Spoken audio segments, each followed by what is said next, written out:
Daniel Cole had never expected to be standing in front of the Galactic Council. He was just an aide, a nobody who carried documents and scheduled meetings for people far more important than himself. But fate had a strange sense of humor, and now he stood alone in the center of a massive chamber filled with aliens from a dozen different worlds, thought the original candidate. A decorated admiral with medals on his chest and confidence in his voice had collapsed from a rare illness just 6 hours before the ceremony. There was no time to send for another representative from Earth. Daniel was the only human on the station, and so the duty fell to him. "You understand the purpose of this gathering," the council speaker said. The speaker was a tall creature with gray skin and 4 arms. His voice echoed through the chamber like rolling thunder. "Humanity wishes to join the Galactic Coalition.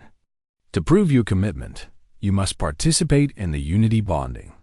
You will select a bride from among the eligible females of our allied species." Daniel swallowed hard. He had read about this tradition in his briefing materials.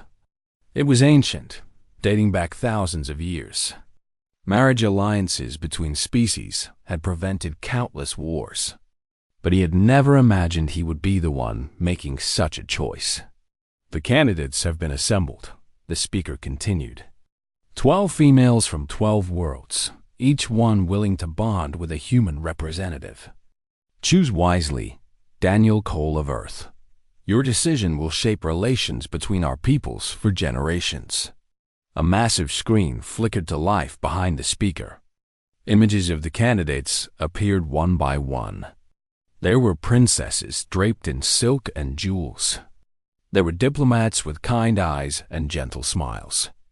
There were nobles who carried themselves with grace and power. Each one came with a detailed file explaining her background, her family connections, and the political advantages she would bring. Daniel studied each candidate carefully. They were all impressive in their own ways, beautiful by the standards of their species, politically valuable. Safe choices. Then the screen changed to show the final candidate, and Daniel felt the atmosphere in the chamber shift. Several council members turned away. Others shook their heads in mourning. Her name was Verakesh of the Sithrani. The image showed a female with dark purple skin and eyes that glowed like molten gold. Her body was lean and muscular, built for speed and violence. Razor-sharp claws extended from her fingers, and her teeth were pointed like knives. She was not beautiful in the traditional sense. She was terrifying. "We include her only as a formality," the speaker said quickly. "She's of the warrior caste, unsuitable for diplomatic bonding. We advise you to disregard her entirely." "Why?" Daniel asked. The chamber fell silent. No one had expected him to ask questions about the Sithrani female. The speaker hesitated before answering. "She has killed 3 previous suitors who attempted to claim her. She is violent, dangerous, and completely untamable. Any male who chooses her is choosing death." Daniel looked at the image of Verakesh for a long moment. Then he did something that surprised even himself. He requested her full file.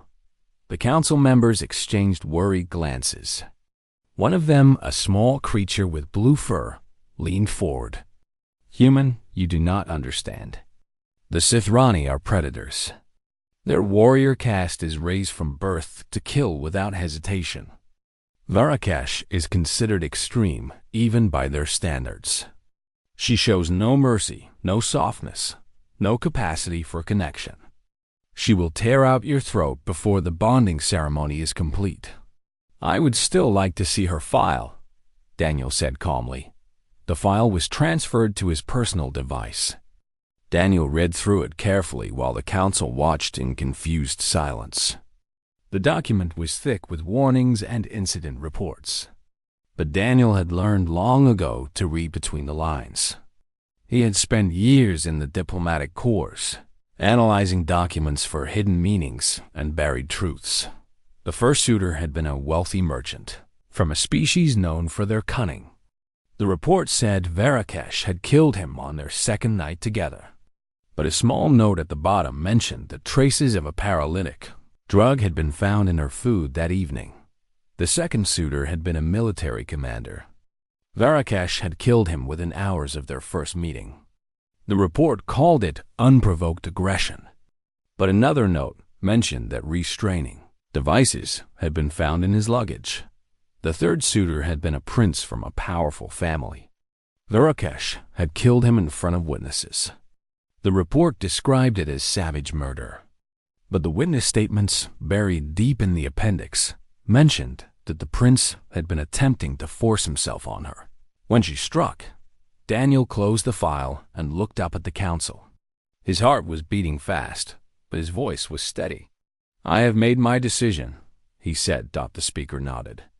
"Very good. Which candidate do you select?"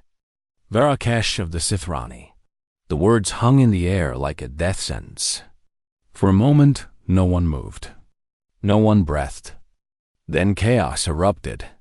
Council members shouted objections. Aides rushed back and forth carrying urgent messages. The speaker tried to restore order, but his voice was lost in the noise. Through it all, Daniel stood perfectly still. He had made his choice, and he would not take it back. Then the crowd parted, and she was there. Varakash walked into the chamber like a predator entering a cage full of prey. Her movements were fluid and deadly. Her golden eyes swept across the crowd, and everywhere they landed, people flinched away. She was taller than Daniel had expected, and far more intimidating in person than in any image. She stopped directly in front of him. Her claws were extended, gleaming under the chamber lights. Her lips pulled back to reveal rows of sharp teeth. "You are the human," she said. Her voice was low and rough, like gravel scraping against stone. "The one who chose me." "I am," Daniel replied. She leaned closer. He could smell blood on her breath, old and faint, but unmistakable. Her eyes burned into his, searching for fear, for weakness, for any sign that he would break. "You choose death, little human?" she asked. Daniel met her gaze without flinching. "No," he said quietly. "I choose you." Something flickered in her golden eyes. Surprise, perhaps, or confusion. She had expected him to tremble, to beg, to try to escape. Instead, he stood before her without armor or weapons, completely vulnerable, and he did not look away. "You are either very brave," she said slowly, "or very foolish." "Maybe both," Daniel admitted. For a long moment, Varakash studied him in silence. Then she pulled back her claws and straightened to her full height. "The bonding chambers," she said. 7 days together before the union is complete. That is the tradition. I know. You will not survive 7 days with me. Daniel allowed himself a small smile. "I guess we will find out." Varakash stared at him for another heartbeat. Then she turned and walked toward the exit, her tail swishing behind her like a blade cutting through air. "Follow me, human," she called over her shoulder. "Your death begins now." Daniel took a deep breath and followed her into the unknown. The bonding chambers were designed for comfort and intimacy. Soft lighting filled the rooms. Gentle music played from hidden speakers. The walls were decorated with art from 100 different worlds, and the furniture was crafted from the finest materials in the galaxy. None of it seemed to matter to Vera. Single quotes, KESH. She paced the main room like a caged animal, her claws clicking against the polished floor. Her golden eyes never rested. They moved constantly, checking every corner, every shadow, every possible angle of attack. She was waiting for something. Daniel understood what it was. She was waiting for him to show his true intentions. "You can sit down," Daniel said. He had taken a seat on one of the couches, keeping his hands visible and his posture relaxed. "I am not going to attack you." Varakash let out a harsh laugh. "Attack me? You could not harm me if you tried, little human. Your kind is soft and weak. No claws, No fangs. No armor. You are prey animals pretending to be predators. Maybe, Daniel agreed. But I still have no intention of attacking you. She stopped pacing and turned to face him. Her eyes narrowed with suspicion. Then what do you intend? Why did you choose me? What game are you playing? Daniel considered his words carefully before answering. He knew that everything depended on this moment. If he said the wrong thing, she would never trust him. And without trust, they would never survive the next 7 days together. I read your file, he said. All of it. Verakesh went very still. Her muscles tensed beneath her purple skin. Then you know what I have done. 3 males. 3 deaths. I am a killer. You defended yourself, Daniel said quietly. The first one tried to drug you. The second brought restraints to force you into submission. The third attempted to take what you did not offer. You were not the monster in those rooms, Verakesh. They were. She stared at him as if he had spoken in a language she did not understand. For a long moment, neither of them moved. Then something shifted in her expression. The hard mask of aggression cracked just slightly, revealing something raw and vulnerable beneath. How do you know this? She demanded. The report said I was unstable. Violent without reason. A beast that could not be controlled. The reports were written by people who wanted to believe that, Daniel said. It is easier to call you a monster than to admit that 3 powerful males tried to hurt you and failed. But I know how to read between the lines. I saw the truth. Verakesh was silent for a long time. When she finally spoke, her voice was softer than before. No one has ever said this. No one has ever looked at what happened and seen anything but my crimes. On Earth, we have a word for what you did, Daniel said. We call it justice. Something flickered in her golden eyes. It might have been surprise. It might have been hope. But it vanished quickly, replaced by the familiar mask of suspicion. Pretty words, she said. But words mean nothing. You will show your true nature eventually. All males do. Over the next 3 days, she tested him constantly. She invaded his personal space without warning, pressing her face close to his, her breath hot against his skin. She made threatening displays, extending her claws and baring her teeth. She hissed and growled and circled him like a predator examining prey. Daniel never backed away. He never flinched. He never raised his hands in defense or showed any sign of aggression. But he also never submitted. He met her eyes calmly. He spoke to her with respect. He treated her like a person, not a beast to be tamed or a weapon to be controlled. On the 3rd night, she drew blood. Her claws raked across his arm during one of her tests, cutting 3 shallow lines into his skin. Daniel looked down at the wounds, then looked back up at her. Feel better? He asked. Verakesh stared at him with something close to shock. Blood dripped from her claws. Blood ran down his arm. And still he did not attack, did not flee, did not cower. Why? She whispered. Why do you not fear me? Daniel walked to the medical kit mounted on the wall. He cleaned his wounds calmly and wrapped them in bandages. Only when he was finished did he turn back to face her. Because I have seen real monsters, he said. On Earth, we have people who hurt others for pleasure. People who destroy lives without remorse. People who look at the weak and see only something to exploit. He met her eyes steadily. You are not one of them. You are someone who was pushed into corners and fought back. That does not make you a monster. That makes you a survivor. Verakesh sat down slowly, as if her legs could no longer support her weight. Her claws retracted.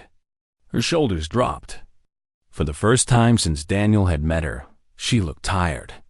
The Sithrani do not value survivors, she said quietly. They value killers. Cold, efficient, empty. I was supposed to be one of them. I was trained from birth to feel nothing. To want nothing, to be nothing but a weapon. She paused. But I am broken. Something inside me feels things it should not feel. Pain, sorrow, loneliness. My people call it a defect. They say I'm flawed. What do they call this defect? Daniel asked. Verakesh looked up at him. Her golden eyes were no longer hard. They were searching, questioning, almost desperate. Empathy, she whispered. They say I have too much empathy. Daniel crossed the room and sat down across from her. He kept his movements slow and visible, giving her every chance to move away if she wanted. She did not move. On Earth, he said, empathy is not a weakness. It is a strength. It means you can understand what others feel. It means you care about more than yourself. The greatest heroes in our history were people with empathy. They looked at suffering and could not turn away. They looked at injustice and had to act. Verakesh shook her head. Your world is strange. Maybe. Or maybe your world taught you the wrong lessons. She was quiet for a long time. Outside the bonding chamber, Daniel knew that observers from a dozen species were watching through hidden cameras. They had expected violence. They had expected death. Instead, they were witnessing something no one had predicted. A predator and her prey, sitting together in silence, beginning to understand each other. Daniel Cole, Verakesh said finally. His name sounded strange in her rough voice, but not unpleasant. You are not what I expected. Neither are you, he replied. She looked at him with those golden eyes, and for the first time, there was no threat in her gaze. Only curiosity. Only wonder. 4 more days, she said. We have 4 more days together. Yes. She extended one clawed hand toward him, slowly, carefully, not as a threat, but as an offering. Daniel took it without hesitation. Her claws were cool against his skin, deadly sharp, but held perfectly still. Then let us see, Verakesh said quietly. What else you can teach me about your strange world? And in the observation rooms throughout the station, a dozen species watched in stunned silence as the deadliest female in the galaxy held a human's hand like something precious. Ambassador Patricia Lane had served humanity's interests in deep space for 15 years. She had negotiated treaties with hostile empires. She had diffused diplomatic crises that threatened millions of lives. She had earned a reputation as someone who could handle anything the galaxy threw at her. But standing outside the bonding chambers, watching the live feed of Daniel Cole holding hands with the deadliest warrior in the coalition, she found herself completely speechless. This was not part of the plan, she muttered to herself. The original plan had been simple. Send a respected admiral to the Unity bonding. Have him choose a bride from one of the safe candidates, preferably someone whose family could provide useful trade connections. Strengthen humanity's position in the coalition without taking any unnecessary risks. Instead, she had a junior aide sitting in a room with a female who had killed 3 suitors. And somehow they were getting along. Ambassador Lane. A voice interrupted her thoughts. She turned to find Counselor Rex approaching. He was a short creature covered in blue fur, with large ears that twitched constantly. We must speak urgently. Patricia followed him to a private meeting room. When the doors closed behind them, Rex's entire manner changed. His nervous twitching stopped. His eyes became sharp and focused. Your human has caused significant problems, he said. Problems? Patricia repeated carefully. From what I have seen, Daniel and the Sithrani female seem to be. That is precisely the problem, Rex interrupted. The bonding selection was not random, Ambassador. It was arranged. Patricia felt cold despite the warm air. Arranged by whom? Rex glanced at the door as if checking for listeners. The Hegemony faction. They control nearly half the council seats. For years, They have sought ways to neutralize humanity's growing influence. When Earth applied for coalition membership, they saw an opportunity. The unity bonding, Patricia said slowly, understanding dawning. Exactly. Every candidate offered to your representative was a hegemony operative.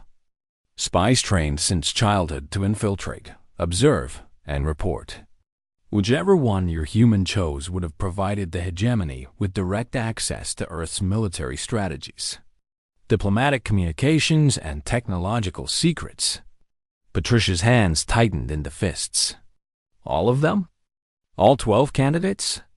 All except one. Rex allowed himself a thin smile. Verakesh was included as a joke. The hegemony assumed no sane species would choose her. She was merely there to make the selection appear legitimate. They never imagined your human would actually pick the one candidate they could not control. Patricia thought about Daniel reading files late into the night, about his quiet questions and careful observations, about the moment he had looked at a room full of beautiful, politically valuable candidates and chosen the one everyone warned him against. He knew, she whispered. Maybe not the details, but he sensed something was wrong. Perhaps, Rex agreed. Humans have surprising instincts. But the hegemony is not pleased. Their plan has failed, and they have lost a great deal of credibility. They will not allow this insult to stand. What are they planning? Rex's ears flattened against his head. They have hired the Kethver. The name hit Patricia like a physical blow. The Kethver were legendary assassins, silent, merciless. They had never failed to eliminate a target in over 300 years of operation. When? She demanded. Soon, before the bonding ceremony is complete. If Daniel Cole dies, the unity bonding fails. Earth will be denied membership, and humanity's reputation will suffer greatly. And Verakesh? She is a witness to the hegemony's humiliation. They want her dead as well. Patricia was already moving toward the door. I need to warn them. Wait. Rex caught her arm. His grip was surprisingly strong. The hegemony has eyes everywhere. If you approach the bonding chambers directly, they will know. They will accelerate the attack. Then what do you suggest? Rex pressed a small device into her hand. This will transmit a single message directly to Daniel Cole's personal device. The hegemony cannot intercept it. Use it wisely. Patricia looked at the device, then at Rex. Why are you helping us? Rex's expression softened. Because I have watched your species carefully since you arrived.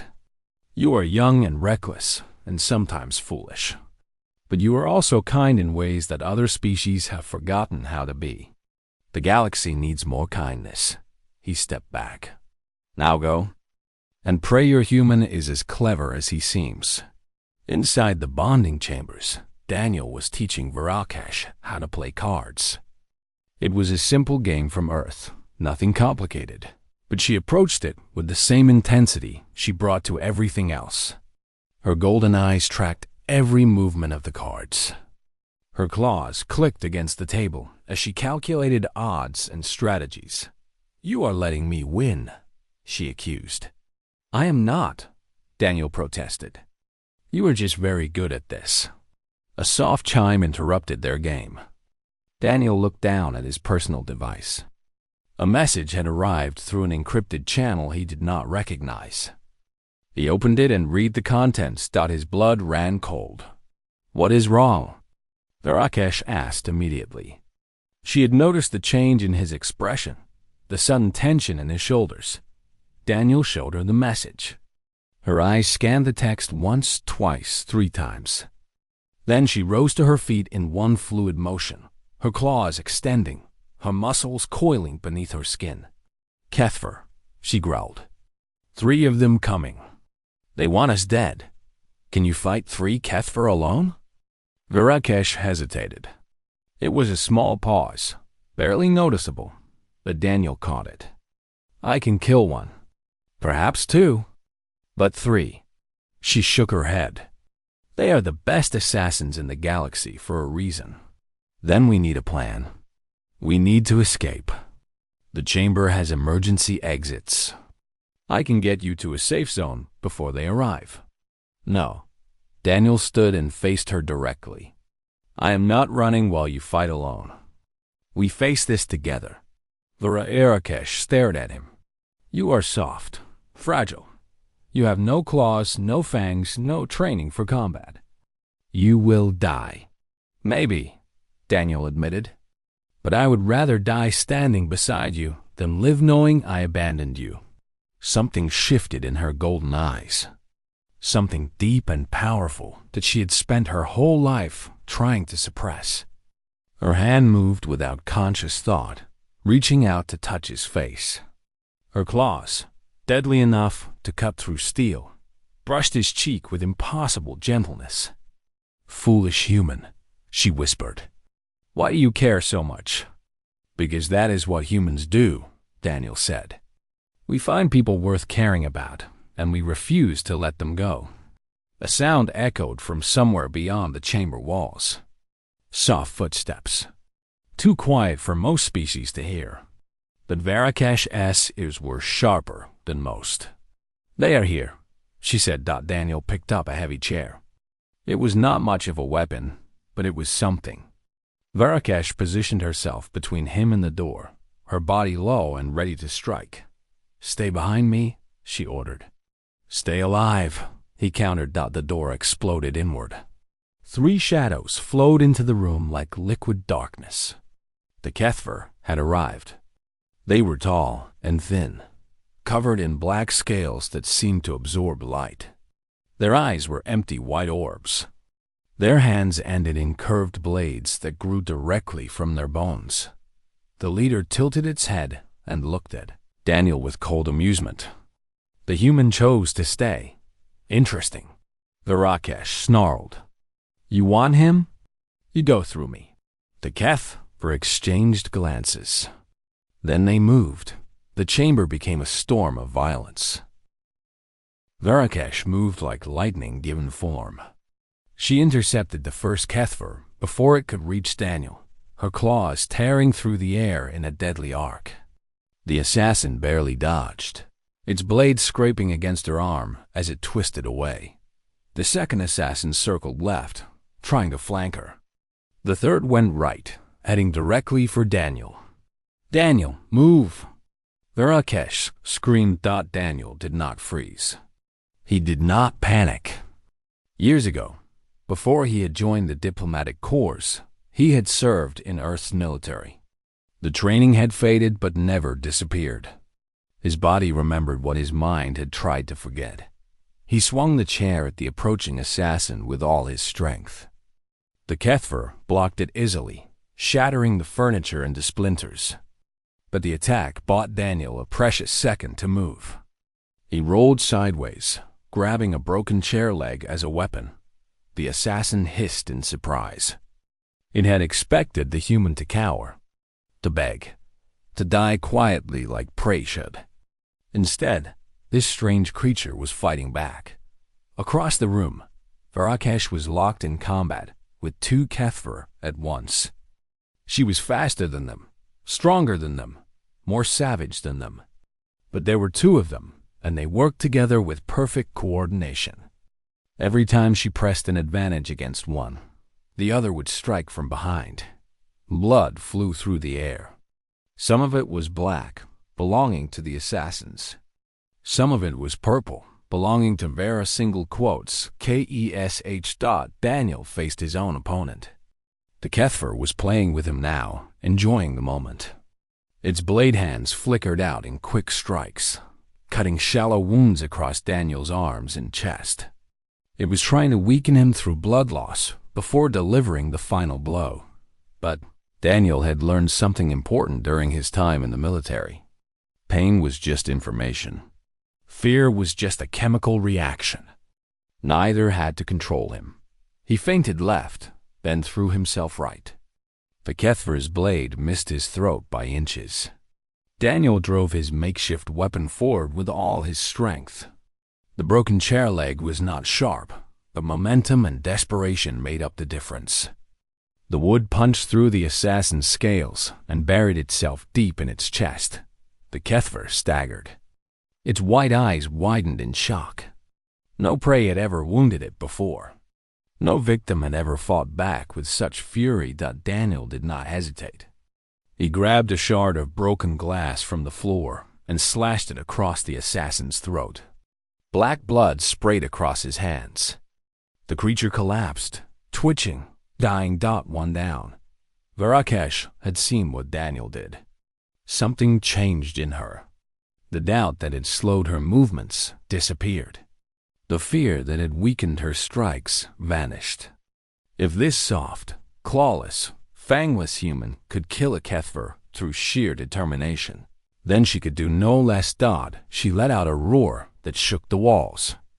The sound was primal, terrifying, something from the darkest nightmares of a dozen species. Even the remaining assassins hesitated. WomaHFY did not. She threw herself at the nearest HFY with reckless abandon. Her claws found its face, its throat, its chest.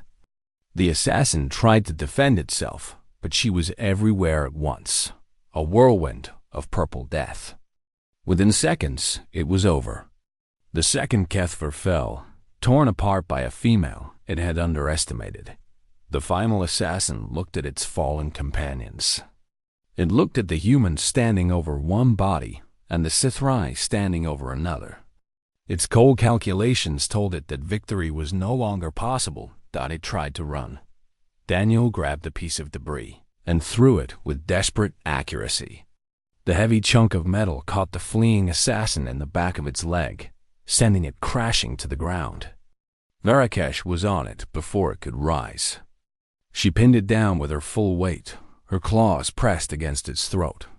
"No more running," she snarled. "You will tell us who sent you." The HFY stared up at her with empty eyes. "The hegemony," it rasped. "They wanted you both dead.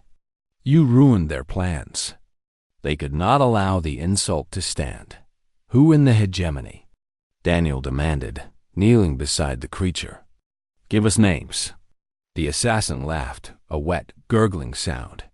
"Councillor X, Councillor Morvan, Councillor Wuzian, 3 of the 5 senior members." Its head lolled to the side. "They will deny everything. You cannot touch them." "We will see about that," Daniel said. WomaHFY ended the assassin's life with a quick, clean strike. Then she stood on shaking legs and turned to face Daniel. Her body was covered in wounds. Purple blood ran down her arms and dripped from her claws. She looked like a creature from a nightmare, but her eyes were soft when she looked at him. "You killed one," she said. There was wonder in her voice. "You actually killed one. I got lucky."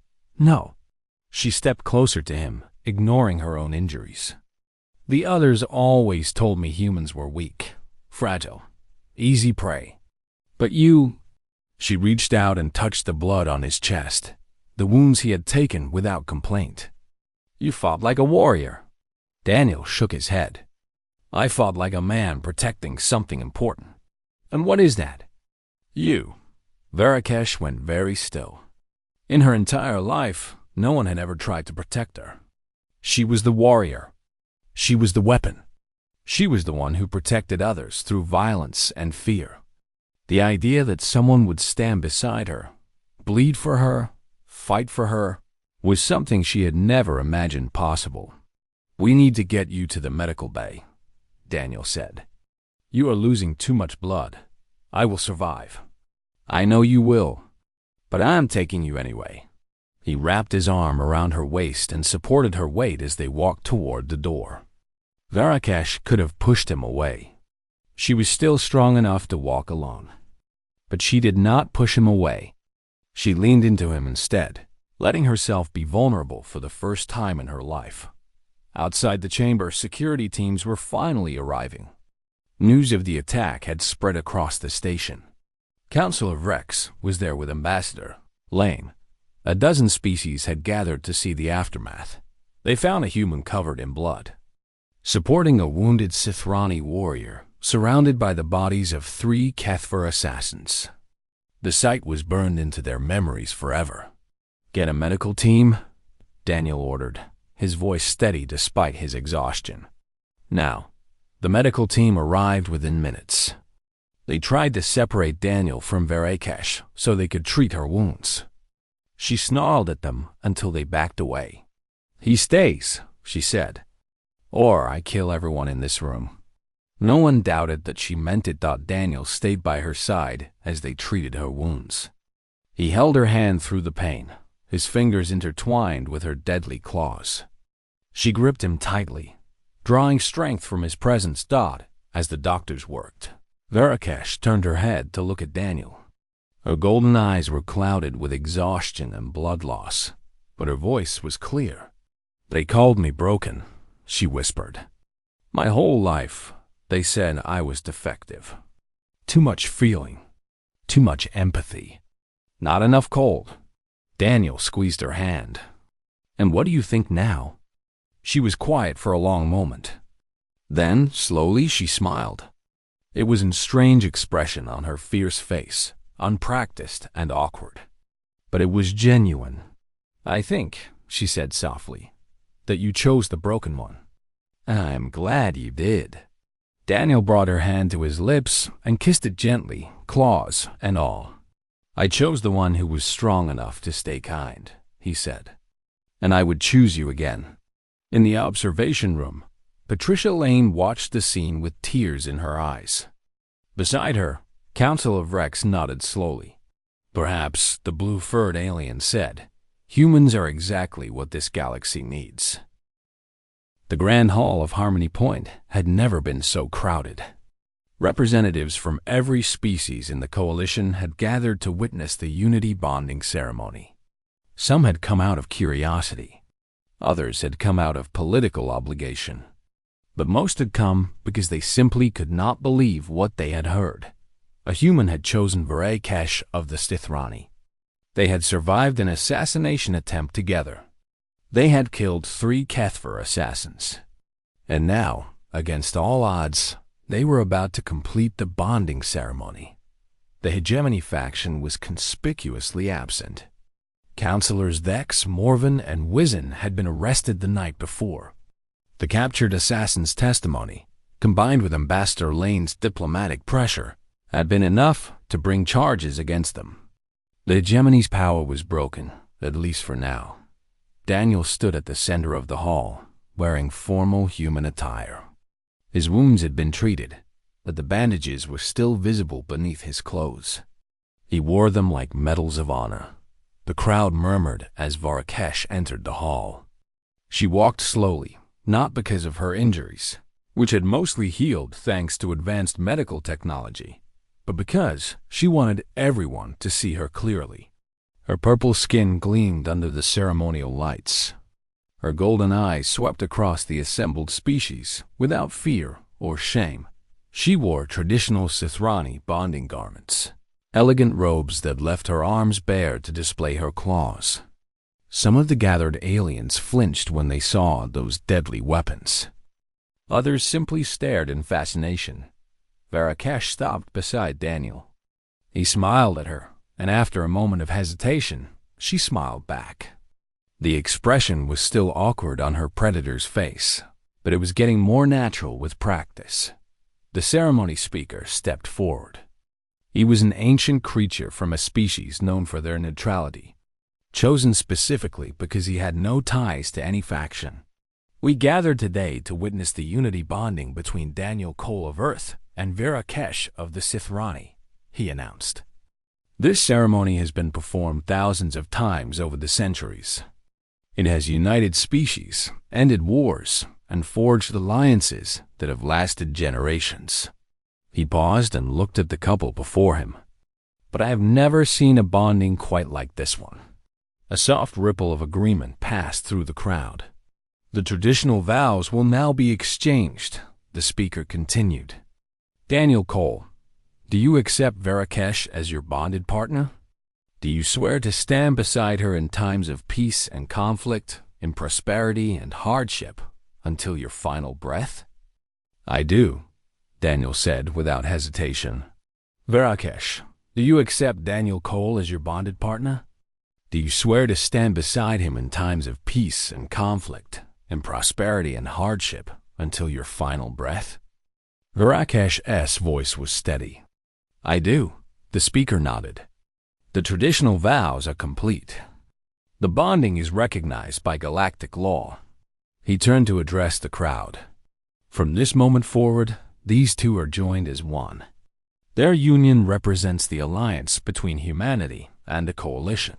The hall erupted in formal applause. But Daniel raised his hand, asking for silence. The crowd quieted, curious about what the human would do next. On Earth, Daniel said, we have our own marriage traditions. We speak personal vows to each other, promises that come from the heart rather than from law. He turned to face Verakesh directly. If you will allow me, I would like to share mine with you. Verakesh nodded slowly. Her golden eyes were fixed on his face, filled with an emotion she was still learning to name. Daniel took both of her hands in his, careful of her claws, but not afraid of them. He took a deep breath and spoke clearly so everyone in the hall could hear. Verakesh, he said, when I first saw your file, everyone told me you were dangerous. They told me you were violent, unstable, a monster who could not be tamed. They expected me to choose someone safe, someone easy, someone who would not challenge me, or scare me, or make me fight for my life. He smiled. I am very glad I did not listen to them. A few laughs echoed through the crowd. Even some of the more serious species seemed amused. I chose you because I saw something in your records that others missed.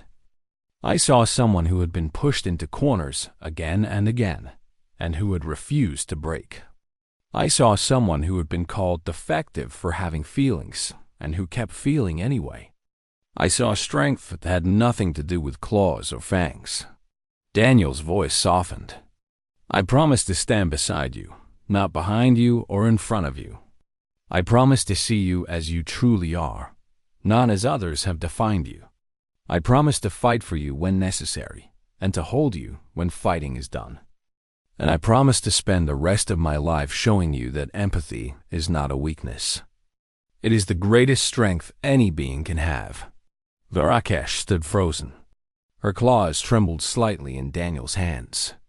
Tears, something she had never experienced before meeting him, gathered in the corners of her golden eyes. The speaker looked at her expectantly. Do you wish to respond? Verakesh swallowed hard. Public speaking was not her strength. Violence was easy. Words were difficult. But she had learned something from Daniel over the past 7 days. She had learned that words could be weapons too. Weapons that healed instead of harmed. Daniel Cole, she said, her rough voice carrying through the silent hall. I was born into a culture that valued coldness above all else. I was trained to kill without remorse, to fight without hesitation, to live without connection. I was told that my empathy was a flaw, a broken piece of programming that made me less than my people. She paused, gathering her courage. Then you came. You looked at me and saw something different. You saw worth where others saw waste. You saw a person where others saw a beast. Her voice cracked slightly. You made me believe that maybe, just maybe, I was not broken at all. The tears spilled down her cheeks now. She did not try to hide them. I swear to protect you, not because of duty or obligation or political alliance. I swear to protect you because you showed me what it means to be truly seen. I swear to protect you because you are the first person in my entire life who chose me not despite what I am, but because of it. She lifted their joined hands and pressed them against her chest, over her heart. This beats for you now. Whatever comes next, wherever we go, whatever we face, you will never face it alone. The hall was completely silent. Species that had fought each other for centuries stood united in their awe. Some of them were weeping. Others were simply staring, unable to process what they had witnessed. The ceremony speaker cleared his throat. The personal vows have been exchanged. This unity bonding is complete. The applause that followed was not polite or formal. It was thunderous, genuine, a sound that shook the walls of the grand hall. Later, after the reception and the diplomatic meetings and the endless congratulations, Daniel and Varakesh stood alone on the observation deck. The stars stretched out before them like an infinite ocean of light. Varakesh leaned against him, her deadly claws resting gently on his shoulder. Her head was tilted against his, and for the first time in her life, she felt at peace. "They told you to pick a bride," she said quietly. "Why did you really choose me?" Daniel wrapped his arm around her waist and pulled her closer. "Because everyone else looked at you and saw a monster. I looked at you and saw someone who was waiting to be seen." She was quiet for a long moment, processing his words. Then she asked, "And what do you see now?" Daniel turned to face her. He looked into her golden eyes, those same eyes that had terrified so many, and he smiled. "Home," he said simply. "I see home." Varakesh made a sound that might have been a sob or a laugh. She pulled him into an embrace, careful of her claws, holding him like she would never let go. Outside the observation window, the stars continued their eternal dance. Somewhere in that vast darkness, Earth was spinning on its axis, unaware of the changes that one junior aide had set in motion. Somewhere else, the Sithrani homeworld was preparing for the return of their most famous daughter. And somewhere in between, across the countless light years of space, the galaxy was slowly learning a lesson it had, forgotten long ago. That love could grow in the strangest places. That strength came in many forms, and that sometimes the deadliest creature in the room was also the one most deserving of kindness. Daniel and Varakesh stood together, watching the stars, and knew that whatever came next, they would face it side by side, just as it was meant to be.